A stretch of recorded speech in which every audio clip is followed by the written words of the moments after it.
بسم اللہ الرحمن الرحیم۔ السلام علیکم ناظرین، آپ کا میزبان علی حسین اسکائی نیوز کے ساتھ ایک بار پھر سے حاضر ہوں۔ بڑی اہم ترین ڈیولپمنٹ، بڑی اہم ترین ملاقاتیں ہو رہی ہیں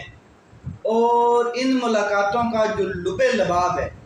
جو اندر کی کہانی سٹوری اصل میں ہو کیا رہا ہے، کیا ملاقاتوں میں کیا گفتگو کی جا رہی ہے، کیا پاکستان کے غریب لوگوں کے بارے میں سوچا جا رہا ہے، کیا پاکستان میں اندر جو سیلاب آیا پڑا ہے اس کے بارے میں سوچا جا رہا ہے،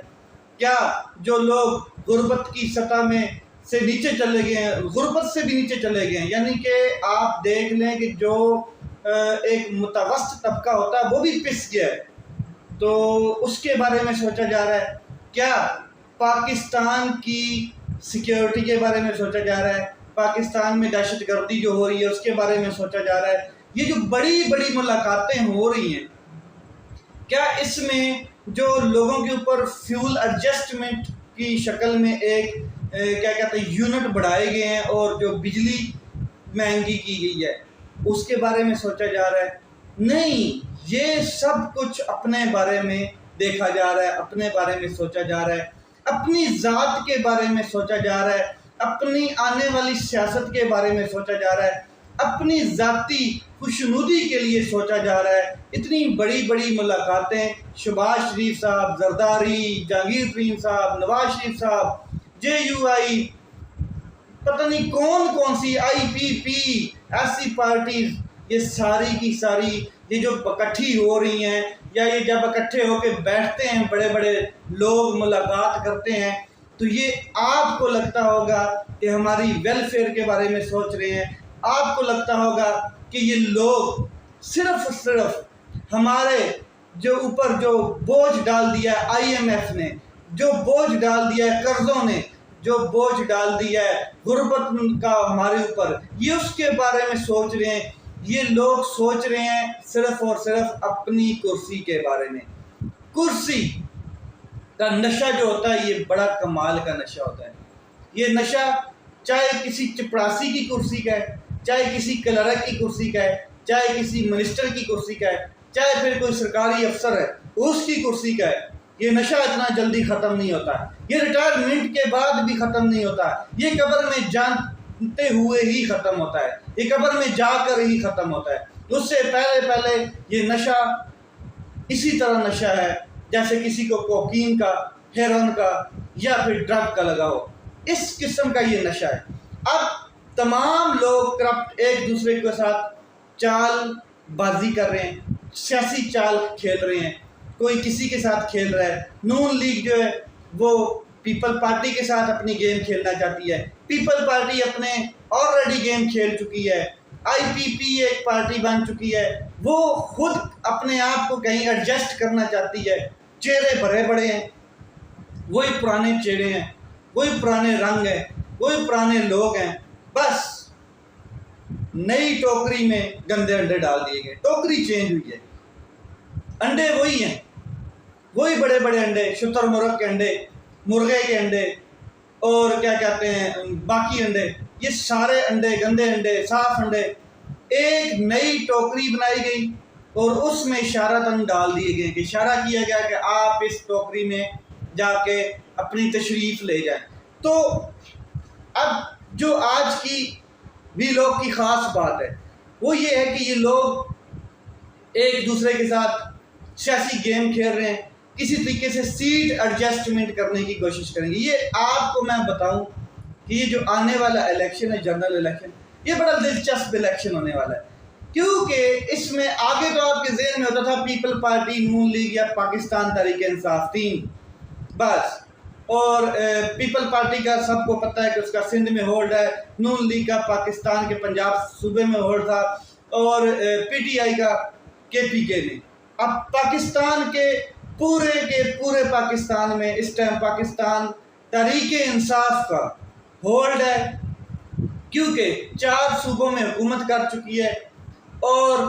پاکستان تحریک انصاف کے چیئرمین عمران خان صاحب کی مقبول ترین شخصیت 70-80% مقبولیت سروے بتا رہے ہیں، نیشنل سروے جو ہیں وہ بتا رہے ہیں، ایجنسیز کے سروے بتا چکے ہیں